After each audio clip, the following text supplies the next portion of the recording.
Kalau selama ini P3K itu ada yang kita kenal sebagai full waktu, ada yang dikenal paruh waktu.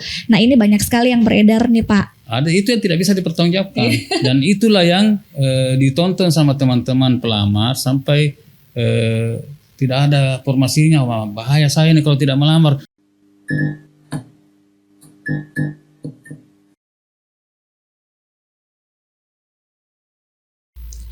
Assalamualaikum warahmatullahi wabarakatuh. Assalamualaikum warahmatullahi wabarakatuh. Hai, selamat pagi. Apa kabar Anda di pagi hari ini? Semoga saja dalam keadaan yang baik-baik, sehat selalu dan selalu dalam lindungan Allah Subhanahu wa taala. Amin. Kembali lagi bersama saya Aan Asriani pada segmen acara kita Ngopi Ngobrol Pagi. Dan bersama saya di pagi hari ini, di pagi yang cerah ini, di Dinas Kominfo Kabupaten Bantaeng, tengah hadir di tengah-tengah kita Bapak Muhammad Arif Esos MM, yang dimana beliau adalah Kepala BKPSDM. Nah, karena isu yang terhangat pada beberapa minggu ini itu adalah mengenai terkait penerimaan P3K. Nah, Pak, kita tanya-tanya dulu ya, Pak. Ya. Sebenarnya apa yang menjadi dasar, apa yang mendasari penerimaan P3K di Kabupaten Bantaeng ini, Pak? Baik, Ibu Aan ya. Iya. Ya, saya Assalamualaikum warahmatullahi wabarakatuh dan selamat pagi. Terima kasih telah kami dihadirkan di acara podcast teman-teman dari Dinas Kominfo ini, karena memang kami butuh untuk media, butuh ruang untuk menyampaikan hal-hal yang menjadi tugas pokok kami yang pada akhir-akhir ini memang lagi tersorot. Jadi sebagaimana yang dipertanyakan Ibu Aan, apa yang mendasari kegiatan ini, bahwa kegiatan penerimaan P3K ini bukan cuma di Bantaeng, itu di seluruh Indonesia. Karena memang itu adalah amanah dari Undang-Undang ASN nomor 23 yang mengamanahkan bahwa kita harus menata, ada penataan non-ASN yang terdata pada pangkalan data BKN, itu berakhir sampai 31 Desember 2024. Nah, mengenai penataan, kita punya khusus Bantaeng, kita ada non-ASN terdata pada pangkalan data BKN, hasil pendataan tahun 2020 itu 6.129. Banyak ya, Pak? Ya, banyak. Dan ada XTHK 2. Nah, ini sampai diamanahkan untuk ditata penataan. Penataan itu bukan langsung menjadi ASN atau PNS atau P3K. Tapi bagaimana memvalidasi dua mekanisme inilah yang menjadi jalan untuk menata non-ASN kita ini. Ada pendaftaran P3K dan pendaftaran CPNS. Iya. Namun di Bantaeng untuk kali tahun 2024 kita belum mendapatkan jatah untuk CPNS, tapi kita mendapatkan jatah formasi P3K. Iya. Begitu, Bu. Ya. Baik, itu tadi penjelasan mengenai dasar penerimaan P3K di lingkup pemerintah Kabupaten Bantaeng. Jadi yang bertanya, kenapa sih CPNS tidak diadakan di Kabupaten Bantaeng? Nah, seperti itu tadi penjelasannya. Baik, kemudian untuk bagaimana nasib P3K yang mendaftar pada tahun ini? Baik. Jadi saya lanjut dengan apa yang saya sampaikan tadi. Dengan dasar Undang-Undang ASN ini, Menpan mengeluarkan beberapa Kepmen untuk menjadi mekanisme dari penerimaan P3K ini. Ada Kepmen nomor 347 tahun 2024. Itu mekanisme seleksi P3K tahun 2024. Nah, ini untuk keseluruhan. Yang ada lagi Kepmen 348 tahun 2024 ini untuk P3K Jabatan Fungsional Guru di instansi daerah. Lanjut dengan Kepmen 349 untuk Jabatan Fungsional Kesehatan. Namun demikian keseluruhan ini itu diatur bahwa pelamar-pelamar yang melamar pada P3K ini, formasi P3K ini adalah yang mengabdi di instansi pemerintah. Nah, lanjut saya sampaikan apa itu instansi. Instansi itu ada dua, instansi pemerintah pusat dan instansi pemerintah daerah. Nah, instansi pemerintah daerah ada dua, instansi pemerintah provinsi dan instansi pemerintah Kabupaten Bantaeng. Dan pelamar ini harus mengabdi pada instansi pemerintah untuk Bantaeng, ya pemerintah Kabupaten Bantaeng. Dan tidak boleh melamar di instansi lain, tidak boleh pindah instansi, itu maksudnya. Nah, itu. Iya, karena kan beredar Pak banyak sekali pertanyaan di luar sana yang mengatakan apakah boleh kita yang bekerja di, misalnya kita yang bekerja di Dinas Kominfo, kemudian bolehkah kami melamar pada OPD lain atau instansi lain? Itu boleh atau bagaimana Pak penjelasannya? Oh iya, itu yang saya maksudkan tadi. Tidak boleh pindah instansi, berarti tidak boleh pindah ke instansi melamar ke OPD lain. Enggak. Instansi itu adalah instansi pemerintah. Iya. Kalau OPD itu lain, unit kerja. Ya. Kalau instansi antara Bantaeng dengan Bulukumba, itu beda dari tahun-tahun sebelumnya penerimaan ini. Kalau sebelumnya yang mengabdi di instansi pemerintah Kabupaten Bantaeng bisa melamar ke instansi Bulukumba. Ya, pemerintah Kabupaten Bulukumba. Seperti itu. Tahun kemarin ya, 2020. Makanya ada P3K kita dari luar. Nah, sekarang kita kunci harus mengabdi pada instansi pemerintah Kabupaten Bantaeng, baru bisa melamar di pemerintah Kabupaten Bantaeng. Jadi saya lanjut dengan kita tidak ada formasi khusus, tidak ada. Jadi semua yang mengabdi di instansi pemerintah Kabupaten Bantaeng bisa melamar. Lagian kondisi kita, formasi kita pada tahun 2024 itu tidak semua OPD mendapat formasi. Iya, nah, itu. Iya. Seperti itu Bu An ya. Jadi tidak semua OPD mendapat. Ada, kalau saya tidak salah ada 7 perangkat daerah kita yang tidak mendapatkan formasi. Sementara mereka juga punya non-ASN terdata. Iya betul Pak. Ya. Makanya banyak itu. Dari OPD lain yang mendaftar ke OPD lain. Ya. Seperti itu Bu An. Jadi yang dimaksud tidak boleh menerima dari instansi lain itu adalah instansi dari pemerintah kabupaten lain masuk ke instansi pemerintah Kabupaten Bantaeng. Itu yang tidak boleh. Sementara yang boleh itu adalah boleh menerima pelamar dari OPD yang lingkup pemerintah Kabupaten Bantaeng, itu boleh melamar ke OPD lain, tetapi masih dalam lingkup pemerintah Kabupaten Bantaeng. Seperti itu. Seperti itu ya Pak. Nah kemudian kan kalau selama ini P3K itu ada yang kita kenal sebagai full waktu, ada yang dikenal paruh waktu. Nah ini banyak sekali yang beredar nih Pak. Mungkin boleh Bapak menjelaskan tentang apa itu full waktu, apa itu paruh waktu. Kemudian apa pula kendala-kendala yang dihadapi selama mulai dari proses pendaftaran sampai pengumuman hasil seleksi tersebut. Oh iya, makasih Bu An. Jadi saya mulai dengan kendala dulu. Kendala kita semua pada saat proses pendaftaran itu banyak. Terutama dari kalangan teman-teman pelamar. Ini kan sudah melalui pelamaran melalui online, melalui aplikasi SSCASN yang dibuat oleh Panselnas. Nah, di sini kan kita tidak semua non-ASN kita bisa mengoperasikan yang namanya perangkat komputer, sehingga banyak yang mengamanahkan kepada operator misalnya atau teman yang bisa, sehingga ada kalau saya tidak salah ada 11 teman kita yang memilih lokasi lokasi tempat tes itu di luar. Ya, karena betul. di aplikasi itu cuma mengklik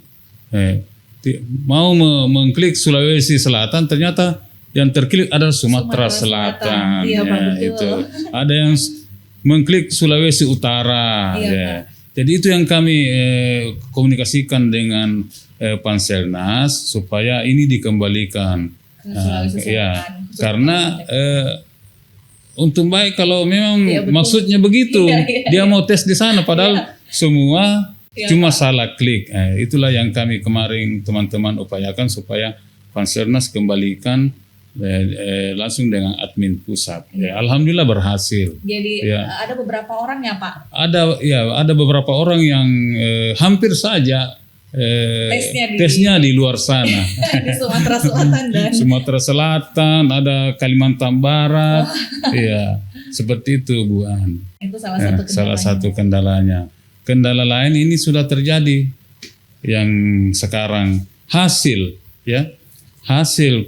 tes yang diumumkan itu, karena ini kan sebenarnya saya sampaikan bahwa prioritas kelulusan itu adalah diawali dengan K2 dulu, XTH K2 sekarang istilahnya. Betul. Baru prioritas kedua adalah non ASN terdata. Ya, saya sampaikan, saya bisa jelaskan bahwa apa maksudnya itu. Misalnya ini kan beberapa K2 kita di beberapa OPD tersebar. Misalnya dalam formasi itu dia butuh 2 formasi.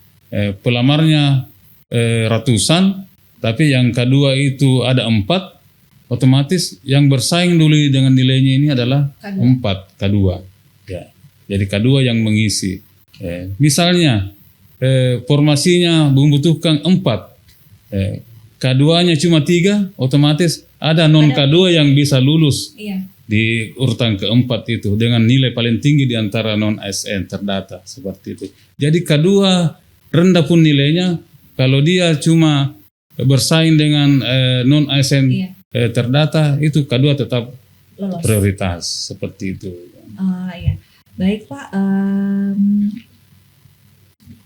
Nah kemudian muncul lagi pertanyaan nih Pak, apakah masa kerja non ASN itu berpengaruh pada hasil seleksi penerimaan P3K tahun ini Pak? Ya, oke. Itu juga sempat kami tanyakan ke koordinator panitia pada saat di lokasi tes, yang kebetulan beliau adalah istri dari Kak Kanrek. Jadi kita panggil Ibu Kanrek. Ya. Jadi bukan beliau yang Kanrek. Ya. Saya tanyakan, kebetulan kami awalnya itu diskusi dengan kebetulan ada pengawas dari APIP, ada Pak Inspektur itu hari. Kami diskusi kira-kira tidak ada lagi jalan untuk meluluskan mulai dari yang tua. Dulu kan ada sistem database itu, diluluskan, dicicil mulai dari yang tua, umurnya dan masa kerjanya tinggi. Jadi kami lanjutkan, kami tanyakan ke koordinator pengawas, dia koordinator panitia pada saat itu, beliau sampaikan bahwa untuk apa dites kalau kita cuma mau mengurut umur atau masa kerja. Jadi untuk saat ini belum ada regulasi yang mengatur bahwa selain ini nilai hasil tes itu bisa diluluskan menurut masa kerja dan umur. Tapi pelamar yang ada ini harus memang paling rendah masa kerjanya 2 tahun.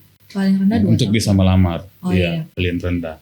Jadi memang P3K yang lulus saat ini di tahun 2024 itu betul-betul hasil scoringnya ya Pak? Iya, hasil bukan scoring. Karena masa kerja, tetapi memang nilai tertinggi yang dilihat. Scoring pun itu kami dari BKPSDM Bantaeng cuma bisa memfasilitasi tesnya. Selanjutnya scoring itu ditarik dari sistem itu oleh Panselnas. Iya.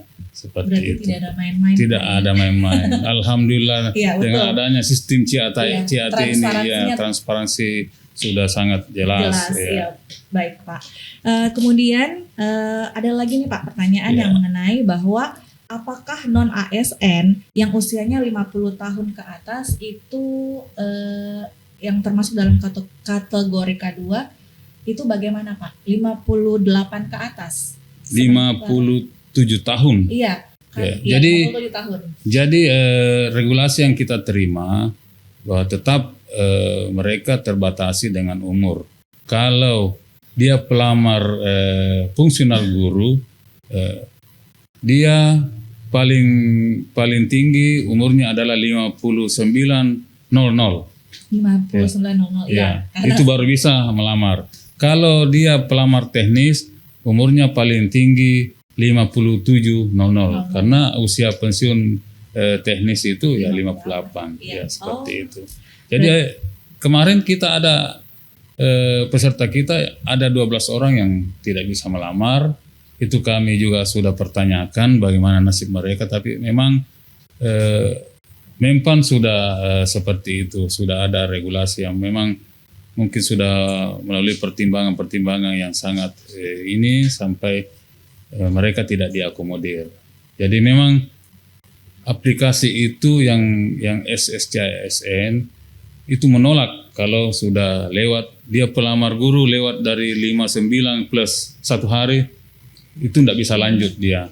Kalau teknis lewat 57 1 hari, itu tidak bisa lanjut ya. Oh iya. Ya, seperti itu. Oh berarti yang 5700 itu boleh mendaftar, kemudian itu untuk tenaga teknis, kemudian untuk tenaga guru itu boleh di usia 5900 hari. Yeah. Jangan lewat 1 hari karena kalau lewat 1 hari itu sudah tidak boleh. Nah kemudian Pak, ini yang paling sering apa sih bedanya P3K dengan ASN? Oh baik, Undang-Undang ASN itu menyampaikan ASN itu ada 2, yaitu pegawai negeri sipil dan pegawai pemerintah dengan perjanjian kerja itu P3K. Jadi P3K itu ASN juga, seperti itu. Jadi sekarang ASN itu PNS dan P3K, seperti itu. Bagaimana Pak ini soal penggajian dari P3K? Oh ya, jadi formasi kita ini yang 2019 untuk 2024 ini itu berasal dari jumlah anggaran yang dikucurkan oleh pemerintah pusat.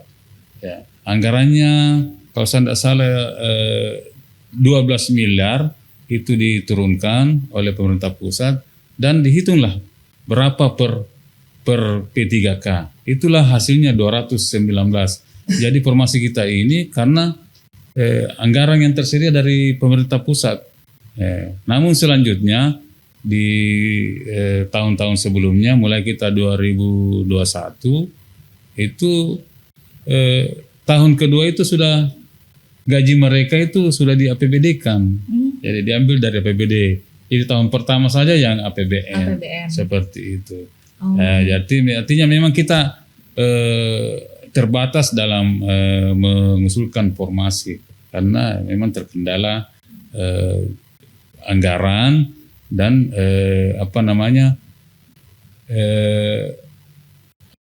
cuma 30% dari APBD yang bisa untuk belanja pegawai. Itu yang menjadi kendala utama kita.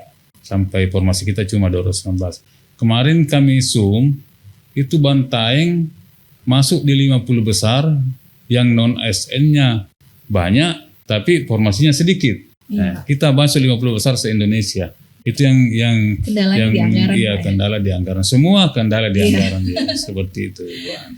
Oke Pak, kemudian yang termasuk yang mana sih Pak yang termasuk dalam full waktu, kemudian yang paruh waktu? Ini full waktu dan paruh waktu yang menurut penjelasan Menpan dan BKN bahwa ini bukan full waktu ya, penuh waktu ya. Iya, penuh waktu. Penuh waktu itu adalah yang sudah lulus tahun dinyatakan ini, lulus dinyatakan ini pada tahun ini. Iya Pak. Sedangkan paruh waktu yang belum lolos. Tapi mereka mengistilahkan bukan belum lulus. Namun istilah paruh waktu ini juga kami sering tanyakan di Menpan dan BKN, itu semua masih menunggu regulasi yang sementara digodok di pemerintah pusat. Jadi kita menunggu saja, semoga regulasi yang mengatur mengenai paruh waktu ini memang berpihak ke teman-teman non ASN terdata, karena bukan cuma K2 XTH K2 itu memang masa kerjanya ada yang sampai 25 tahun, 20 tahun. Di non ASN terdata pada pangkalan data BKN juga ada sampai 15 tahun, 16 tahun. Jadi kasihan, kasihan seperti itu, Bu. Sebenarnya sejak bergulirnya ini proses pelamaran pendaftaran P3K, muncul TikTok. Iya betul Pak. Di medsos. Ya. Ada itu yang tidak bisa dipertanggungjawabkan, dan itulah yang ditonton sama teman-teman pelamar sampai tidak ada formasinya. Wah, bahaya saya nih kalau tidak melamar, saya digugurkan. Itu karena betul, TikTok. Pak, iya. Sementara TikTok itu memang sengaja untuk mereka sengaja supaya banyak nonton, karena cari uang itu, cuan itu. Di medsos juga kita terus terang banyak didatangi teman-teman pelamar karena pengaruh TikTok itu. Bagaimana Pak, saya Pak, tidak ada formasiku, gimana? Ya seperti itu. Ternyata ya kami juga kemarin di tahap 1 belum tahu bahwa yang TMS ini ternyata bisa melamar di tahap 2. Karena dari awal memang tahap 1 disampaikan, disosialisasikan bahwa ini untuk XTHK 2 untuk tahap 1. Otomatis XTHK 2 itu terdata pada BKN, dan non ASN terdata pada pangkalan data BKN. Untuk tahap 2 itu untuk pelamar non ASN yang sudah cukup 2 tahun masa kerja tapi belum terdata pada pangkalan data BKN. Itu misalnya dia masuk mengabdi pada salah satu perangkat daerah di tahun 2021. Ya. Pendataan kan tahun 2022. Iya. Ya, otomatis dia tidak bisa masuk pendataan. Iya. Karena dari pendataan sudah harus 2 tahun paling sedikit. Iya, Pak, betul. Sekarang 2024 dia sudah lewat 2 tahun. Iya, Pak. Oke, bisa. Tapi dia harus di tahap kedua. Ikut di seleksi tahap kedua. Tahap kedua juga itu di ini untuk pelamar dari tamatan PPG. Untuk PPG, keguruan. Tapi dia juga harus terdata di Dapodiknya kalau guru. Seperti itu. Ya. Namun sekarang Ibu Aan, ternyata Menpan BKN mengeluarkan kebijakan pemerintah pusat dalam hal ini, bahwa yang TMS di pelamaran P3K, TMS administrasi maksudnya, dan pelamaran pendaftaran CPNS bisa boleh mendaftar di tahap kedua. Namun ada tempatnya, ada formasi tampungan istilahnya, ada 4 formasi. Ya. Tapi ada lagi yang salah paham, kok kami guru kesehatan ditampung di situ di teknis, kan itu teknis semua. Itu sebenarnya tampungan itu untuk melihat seberapa banyak teman-teman yang berkualifikasi pendidikan kesehatan, guru, itu akan menjadi dasar Menpan untuk memunculkan formasi. Itu penjelasan dari Menpan. Seperti itu. Jadi yang tidak lolos pada yang TMS pada tahap pertama itu boleh mendaftar pada tahap kedua ya Pak? Iya. Jadi siapa saja yang boleh mendaftar pada seleksi tahap kedua, seleksi penerimaan P3K ini Pak? Ya, jadi kami sudah sampaikan bahwa di tahap 2 ini ternyata bisa untuk non-ASN yang TMS administrasi pada saat pendaftaran P3K dan CPNS ya. Namun dia harus masuk di formasi tampungan. Nah, yang non ASN yang belum terdata pada pangkalan data itu dia bisa ikut di tahap 2 untuk ikut tes di bulan April nanti insya Allah. Ya, hati-hati teman-teman yang non ASN yang terdata dan TMS di tahap 1, jangan, itu bisa saja dia mendaftar di pelamar seperti yang non tidak terdata, tapi hak prioritasnya akan hilang. Ya, jadi dia harus, kalau dia mau hak prioritasnya tetap dia harus masuk tampungan. Nah, untuk dilihat formasi-formasi apa yang mesti dibuka lagi. Seperti itu penjelasan dari Menpan. Kemudian ada juga beberapa pertanyaan Pak terkait bagaimana ketika pernah melakukan seleksi, pernah ikut di seleksi penerimaan CPNS untuk tahun ini, tapi dia bukan TMS, tapi betul-betul sudah ikut seleksi. Itu bagaimana Pak? Takutnya katanya ada yang paruh waktu, dia tidak terhitung namanya, itu bagaimana nasib kedepannya katanya Pak? Jadi dari beberapa hari ini kami ikut Zoom yang dilaksanakan oleh Panselnas. Semua menanyakan seperti itu. Semua daerah menanyakan itu. Bagaimana dengan teman-teman non ASN terdata yang melamar CPNS dan ikut tes SKD tapi tidak lolos. Itu belum dibukakan di aplikasi untuk bisa melakukan pendaftaran di situ. Kami tetap tunggu sebentar, jam 4, jam 3 WIB, jam 4 kita di sini, kita Zoom lagi. Insya Allah kami akan tanyakan lagi seperti itu. Karena memang sudah sampai, kalau saya tidak salah, beberapa 3 hari ke depan kita Zoom setiap jam 4, jam 3 waktu Indonesia Barat. Jadi memang pemerintah pusat melalui Menpan dan BKN memang karena penataan ini harus dilakukan, melihat dari jumlah non ASN terdata yang belum melakukan pendaftaran, apakah dia di tahap 1, apakah dia di tahap 2, itu masih sangat banyak, sehingga sebenarnya pendaftaran tahap kedua ini berakhir pada 31 Desember 2024, dimundurkan ke tanggal 7 kemarin. Ya Pak. Pada saat tanggal 7 dilihat ternyata masih banyak, dimundurkan lagi ke tanggal 15. Karena kenapa? Memang non ASN itu harus ditata, penataan non ASN terdata, supaya setelah itu tidak ada lagi penerimaan tenaga honorer. Ya, karena kapan ada penerimaan dan diberikan membebani anggaran, itu akan menjadi temuan. Ya, kalau mereka pun yang terdata ini kalau tidak melakukan pelamaran pendaftaran pada saat ini dan masih tetap lanjut, itu akan menjadi temuan kalau dia membebani anggaran. Seperti itu yang kami dapatkan dari pertemuan-pertemuan kemarin. Ya. Jadi ditunggu kabar baiknya Pak. Siap ya. Mudah-mudahan pemerintah pusat, tapi yang jelas kita yakini pemerintah pusat tidak akan merugikan teman-teman non ASN. Makanya diundur terus supaya mereka datang melamar. Bahkan kemarin kita disampaikan kalau tidak datang didaftarkan. Ya, seperti itu. Amanah pemerintah pusat, amanah dari Menpan dan BKN. Mudah-mudahan dalam waktu beberapa hari ke depan sampai 15 Januari ini teman-teman kita kalau saya tidak salah masih ada 1.800-an belum datang melakukan pendaftaran. Ya. Tapi saya dapat telepon kemarin dari beberapa teman di kecamatan sudah ada datang untuk mendapatkan keterangan pengabdian, itu yang menjadi persyaratan seperti itu untuk kelamar.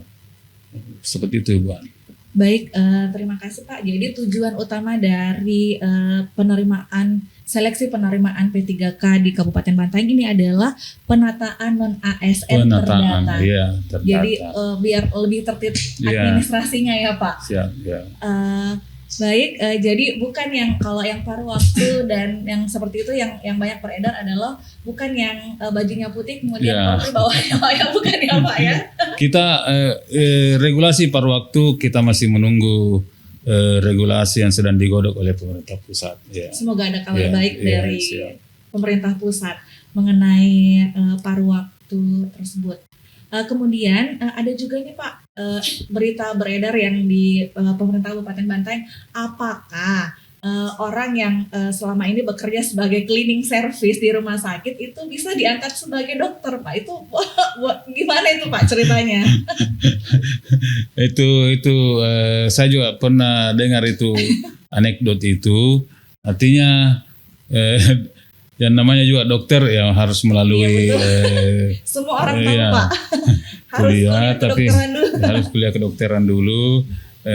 Tapi kalau cleaning service yang ada di rumah sakit itu, rumah sakit kan sudah BLUD, pengelolaan keuangannya BLUD. Ini yang menjadi juga kemarin pertanyaan dari teman-teman di OPD seperti Dinas Lingkungan Hidup, bahwa dari daerah lain katanya sudah tenaga kebersihannya sudah di outsourcing. Jadi saya bilang itu kita belum punya perusahaan yang bergerak di bidang outsourcing. Jadi amanah dari Menpan itu kita masih bisa menganggarkan untuk mereka. Ya. Baik Pak. Sebelum ada perusahaan atau lembaga yang bergerak di bidang outsourcing. Itu. Jadi yang seperti itu Pak, cuman cuma lucu-lucuan saja Pak, ya, itu. betul. Ya, seperti itu. Baik, itu tadi bincang di ngobrol pagi kita pagi hari ini bersama Bapak Muhammad Arif. Tapi saya minum kopinya dulu. Silahkan Ibu Pak kasih. SOMM yang beliau ini merupakan Kepala BKPSDM. Dan terima kasih banyak atas paparannya mengenai P3 seleksi penerimaan P3K di lingkup pemerintah Kabupaten Bantaeng. Ini sangat transparansi ya Pak. Jadi betul-betul ini yang dibutuhkan teman-teman P3K yang full waktu ataupun yang paruh waktu. Jadi sekian dan terima kasih banyak atas penjelasannya pada pagi hari ini Pak. Dan saya ucapkan terima kasih banyak. Wassalamualaikum warahmatullahi wabarakatuh. Sampai jumpa di segmen kita selanjutnya. Ngopi, ngobrol pagi.